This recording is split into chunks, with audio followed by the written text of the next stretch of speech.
नमस्कार दोस्तों, आज मैं अपने इस वीडियो में इंडियन ज्योग्राफी के अंतर्गत एग्रीकल्चर चैप्टर पर बात करेंगे। दोस्तों, सबसे पहला चीज है कि कृषि किसे कहते हैं। तो कृषि के अंतर्गत खेत जोतना और उत्पादन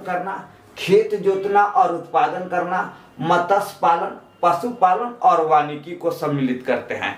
दोस्तों, प्रकृति से जो भी हम उत्पादन करते हैं वो सभी उत्पाद क्या है, कृषि के अंतर्गत है। उसमें आप पशुपालन के माध्यम से उत्पादन करें, कृषि में जुताई कर अपने खेत के माध्यम से जो उत्पादन करें, या आप अपने बगीचे से जो भी उत्पादन करते हैं वो सभी उत्पाद कृषि के अंतर्गत आता है। दोस्तों, कृषि राज्य सूची का एक विषय है और कृषि का जीवीएम योगदान प्रेजेंटली 17.5% है। यहाँ ध्यान देना है कि जीवीएम में जो योगदान है कितना, 17.5% है। जबकि कृषि के अंतर्गत कुल श्रम क्षमता के 50% व्यक्ति, कुल कार्यशील श्रमिकों के 50% व्यक्ति कृषि के क्षेत्र में कार्यरत है।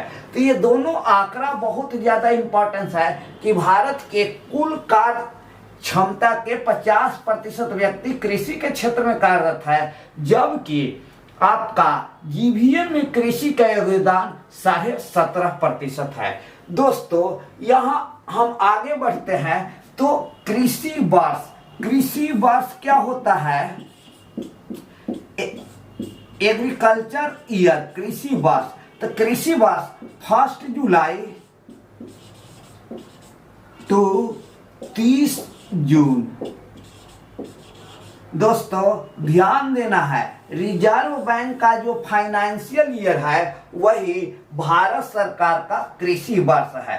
कब से कब तक, 1 जुलाई टू 30 जून। दोस्तों, अब हम लोग देखते हैं नेट सोन एरिया कितना है। तो भारत का जो कृषि योग्य क्षेत्र है उस क्षेत्र को ही नेट सोन एरिया कहा जाता है। तो वर्तमान में भारत में जो नेट सोन एरिया है वह भारत के कुल एरिया के आपका 46% भाग है। दोस्तों, नेट सोन एरिया, तो नेट सोन एरिया कितना है, तो वर्तमान में 46% है। ये बात ध्यान देना है कि भारत का जो भी क्षेत्र है, क्षेत्रफल है, उसका 46% एरिया में कृषि कार्य होता है और उसे नेट सोन एरिया के अंतर्गत सम्मिलित किया जाता है। दोस्तों, ग्रॉस सोन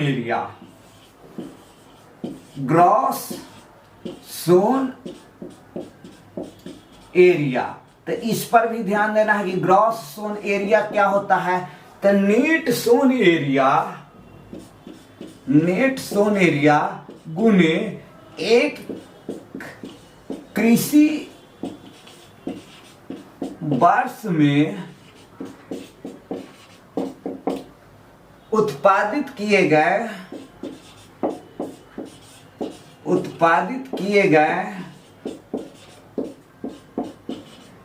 फसलों की संख्या।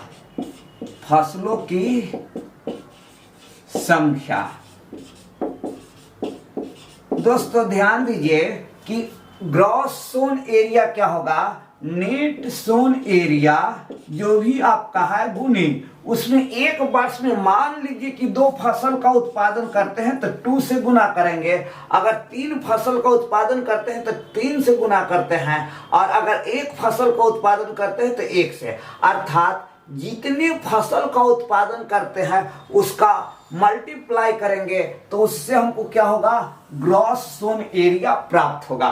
तो दोस्तों, यहाँ ध्यान देना है, भारत को अब नेट सोन एरिया नहीं बढ़ाना है, उसको बढ़ाना क्या है, ग्रॉस सोन एरिया। दोस्तों, अब आगे आते हैं एक शस्य गहनता, क्रॉपिंग इंटेंसिविटी, शस्य गहनता। तो शस्य गहनता क्या होता है, ग्रॉस सोन एरिया बटे नेट सोन एरिया गुने 100। इसको प्रतिशत में, तो वर्तमान में भारत का जो शस्त्र गहनता है वह 140% है। तो यह भी ध्यान देना है, क्योंकि अनेकों बार पीसीएस एग्जाम्स में एक क्वेश्चन पूछा गया है कि नेट सोन एरिया भारत का कितना है, ग्रॉस सोन एरिया कितना है, शस्त्र गहनता कितना है, और भारत में कृषि वर्ष क्या होता है। तो ये कृषि वर्ष वाला जो क्वेश्चन है बिहार में सीडीपीओ एग्जाम में पूछा गया है। दोस्तों इसके बाद हम लोग आते हैं, तो इसके बाद तो जो भी फसल का उत्पादन किया जाता है उन फसलों को 3 सीजन्स के आधार पर 3 फसलों में बांटा गया है। तो आपका रबी, खरीफ, जायदा। तो यहां देखना है कि रबी जो फसल है इसकी बुआई जो होती है अक्टूबर नवंबर में होती है। अक्टूबर नवंबर में इसकी बुआई होती है रबी फसल के, और रबी फसल की कटाई जो होती है वह आपका मार्च अप्रैल में होती है, मार्च अप्रैल में। अब ध्यान देना है ये रबी फसल का एग्जाम्पल्स क्या क्या है। तो गेहूं, दलहन और तिलहन। ये आपका रबी फसल का एग्जाम्पल्स है। दोस्तों खरीफ फसल, तो इसकी बुआई जो होती है वो आपका जून जुलाई में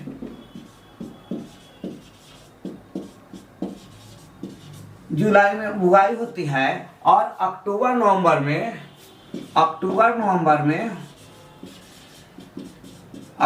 नवंबर में इसकी कटाई होती है। तो ये ध्यान देना है कि इसकी बुआई कब होती है, तो जून जुलाई में, कटाई अक्टूबर नवंबर में।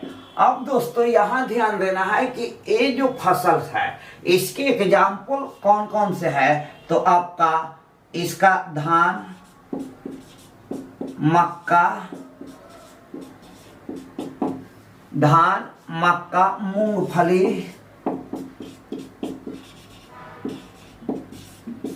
मूंगफली, अरहर, आपका गन्ना, ज्वार और बाजरा। तो ये मेन फसल हुआ जो आपका एग्जाम्पल्स है। किसका एग्जाम्पल्स है? खरीफ फसल का और जायद का। तो जायद दोनों के बीच में, दोनों फसलों के बीच में जो फसल प्राप्त किया जाता है उन फसलों को जायद फसल कहते हैं। इसका जो एग्जाम्पल्स है फल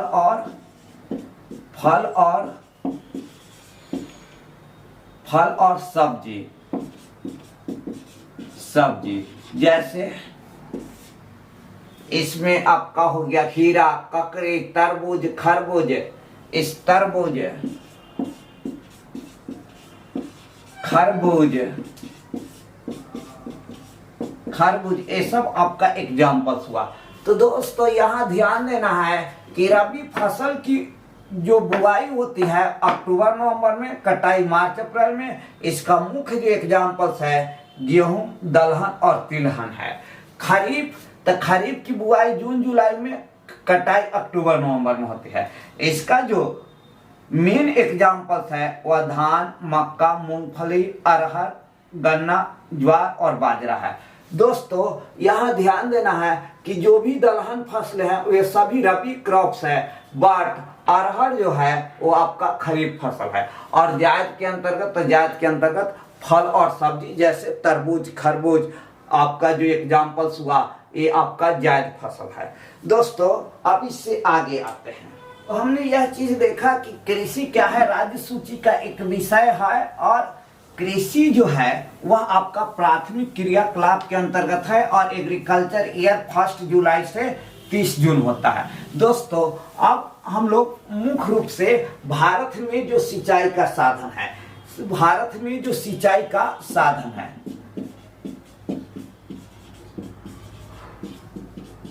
तो ध्यान देना है भारत में जो सिंचाई के साधन है उन साधनों में सबसे पहला दमकल और कुआं है। दमकल और कुआं है। दूसरा जो साधन है वह नहर है। तीसरा जो है तालाब है। और चौथा जो है वह अन्य साधन है। अन्य साधन है। तो अन्य साधन में जो साधन है वो आपका पाइन,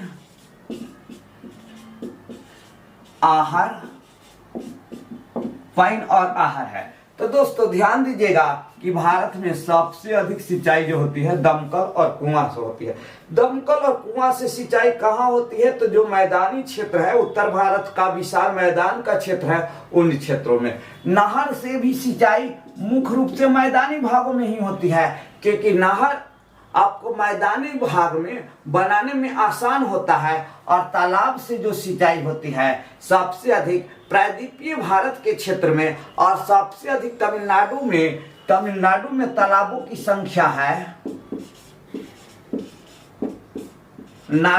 तालाबों की संख्या है और सबसे अधिक सिंचाई तालाब से जो होती है वह तमिलनाडु के क्षेत्रों में, तमिलनाडु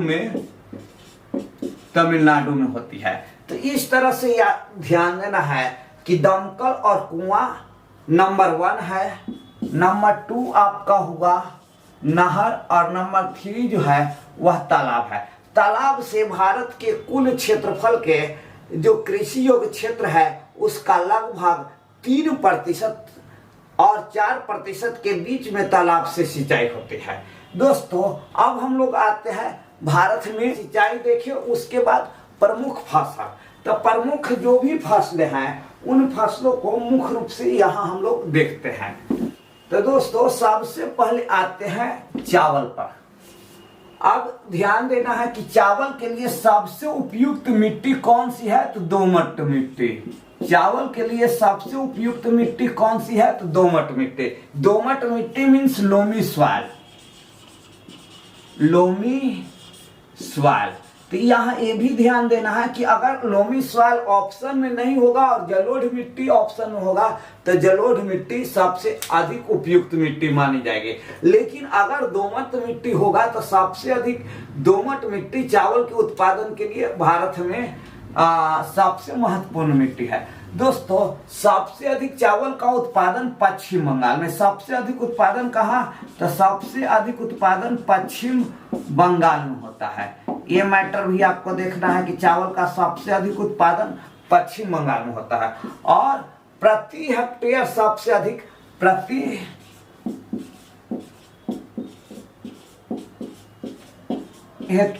सबसे अधिक चावल का उत्पादन पंजाब में होता है। ये भी आपको ध्यान देना है कि चावल का सबसे अधिक उत्पादन पश्चिम बंगाल, प्रति हेक्टेयर सबसे अधिक चावल का उत्पादन पंजाब, और चावल का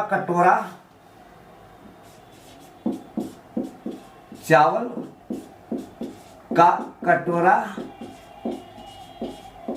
छत्तीसगढ़ को कहते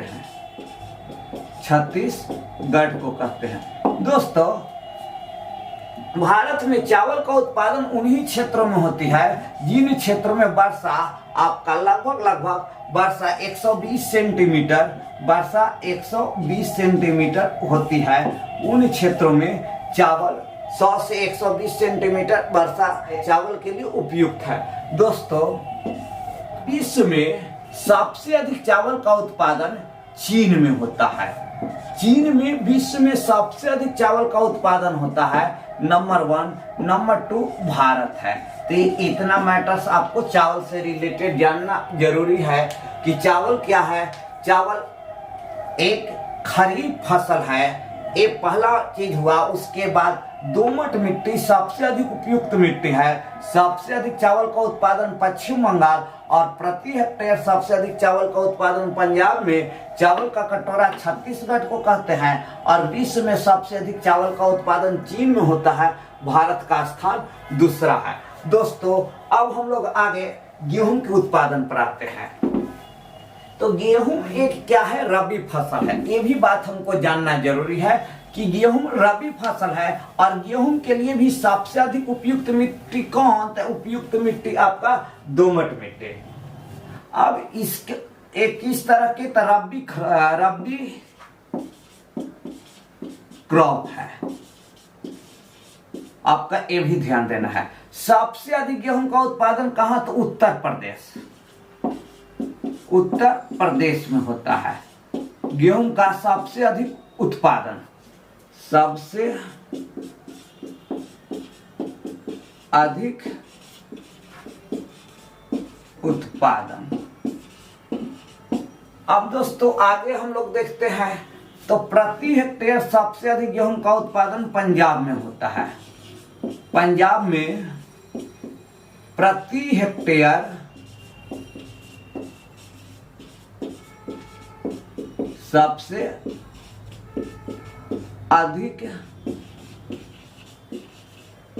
उत्पादन। दोस्तों अब हम लोग आगे देखते हैं, तो आगे देखते हैं तो ये चीज कि गेहूं को हरित क्रांति से सबसे ज्यादा बेनिफिट हुआ था, 400% का बेनिफिट हुआ था हरित क्रांति के दौरान गेहूं के उत्पादन में। गेहूं के उत्पादन में कितना के वृद्धि हुआ, तो 400% उत्पादन में वृद्धि हुआ था, सबसे अधिक वृद्धि इसी का हुआ था।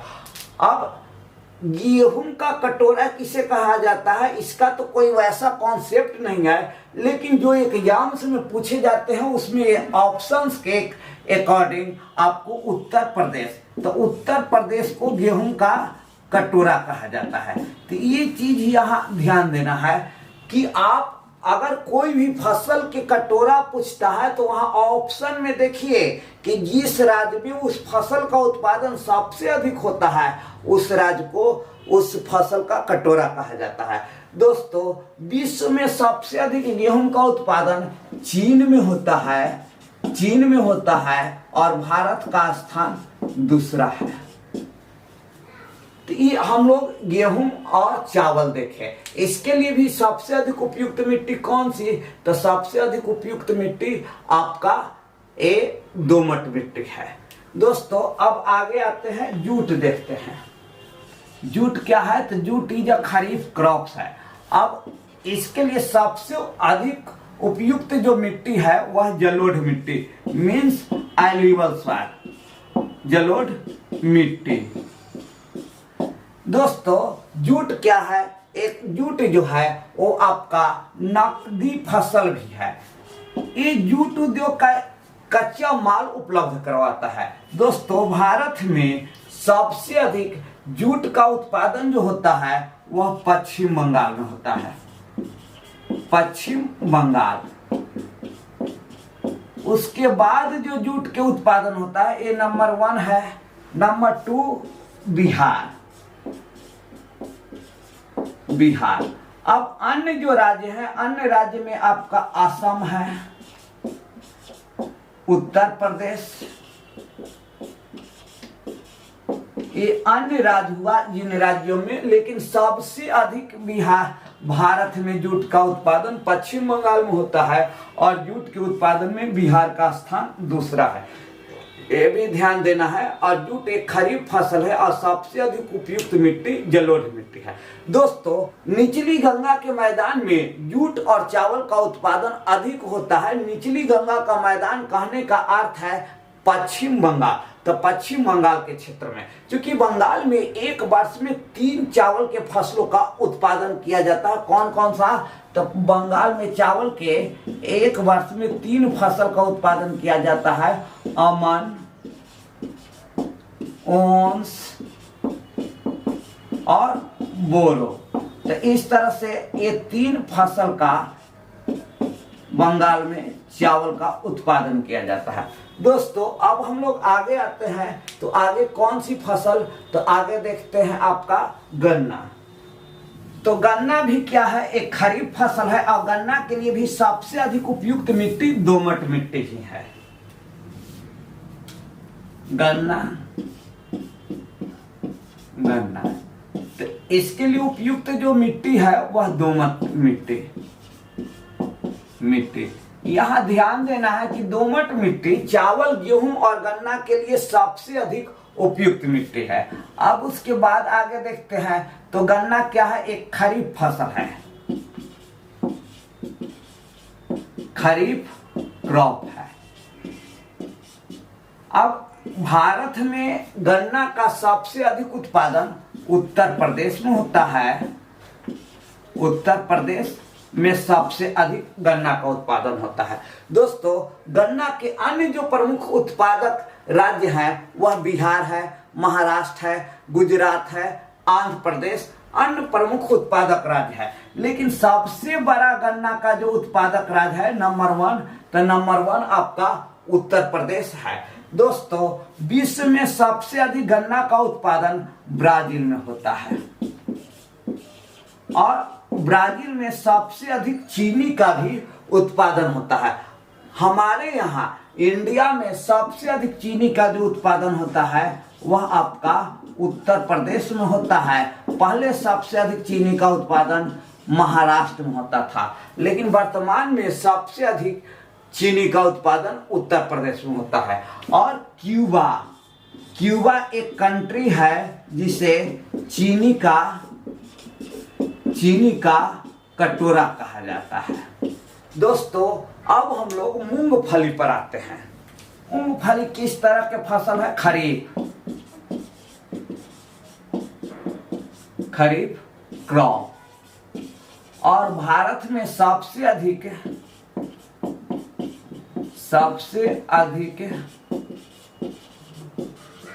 उत्पादक राज्य जो है वह आपका गुजरात है। तो भारत में सबसे अधिक मूंगफली का उत्पादक राज्य गुजरात है। अब दोस्तों बात करते हैं कपास, कॉटन, जो कि सूती वस्त्र उद्योग के लिए सबसे महत्वपूर्ण है। सूती वस्त्र उद्योग उन्हीं क्षेत्रों में विकसित हुआ है जहां कपास का उत्पादन होता है। तो दोस्तों, कपास के लिए ब्लैक सॉइल, काली मिट्टी सबसे अधिक उपयुक्त मिट्टी है। दोस्तों, यह भी एक कपास खरीफ फसल है। दोस्तों, भारत में कपास का उत्पादन दक्कन पठार के क्षेत्रों में विशेषकर सबसे अधिक उत्पादन, यह ध्यान देना है, कपास का गुजरात में होता है। नंबर 1 गुजरात है और नंबर 2 महाराष्ट्र है। तो ये मैटर भी ध्यान देना है कि कपास का सबसे अधिक उत्पादन कहाँ होता है, गुजरात में, दूसरा महाराष्ट्र में। दोस्तों, दक्कन के पठार के क्षेत्रों में जो काली मिट्टी का क्षेत्र है उस क्षेत्र में कपास का उत्पादन सबसे अधिक होता है। इसीलिए काली मिट्टी को कपासी मिट्टी भी कहा जाता है। लेकिन राज्य के अकॉर्डिंग देखिएगा तो नंबर 1 गुजरात है। दोस्तों, अब हम लोग फल एवं सब्जी के बारे में आते हैं। फल एवं सब्जी, तब विश्व में सबसे अधिक उत्पादन चीन में होता है, ये ध्यान देना है। नंबर 1, नंबर 2 भारत है। ये क्वेश्चन बार बार पूछा जाता है कि फल एवं सब्जी के उत्पादन में विश्व का नंबर 1 कंट्री कौन सा है, तो आपका चीन है। नंबर 2 भारत है। अब